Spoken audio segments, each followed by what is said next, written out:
Signed, sealed, partially vetoed, and delivered. Governor Tony Evers signing the state budget for the next 2 years today. Months of debate over building the budget have turned into a debate over who gets the credit. CBS 58's Victor Jacobo is live in Milwaukee with what Governor Evers said and Republican reaction. Victor. Governor Tony Evers said Republicans should have done more for the state's 2-year spending plan, but the GOP said that they deserve credits for what they call a strong budget. At Cumberland Elementary in Whitefish Bay, Governor Tony Evers put his signature on the state's 2-year spending plan, totaling $87.5 billion.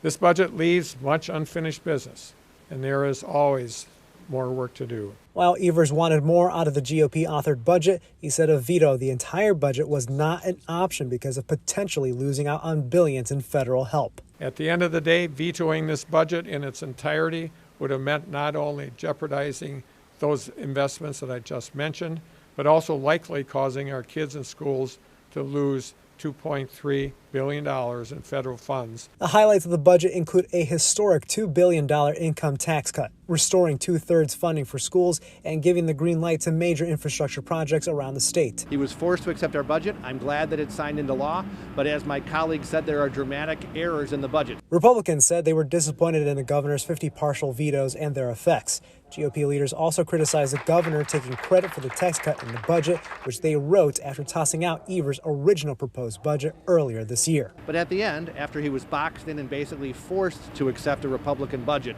he took credit for the hard work that we did. Now, on top of signing the state budget today, Governor Evers also announced an additional $100 million in federal funding for schools across the state. Now, that federal funds, those do not come and are attached to the state budget. For now, reporting in Milwaukee, Victor Jacobo, CBS 58 News.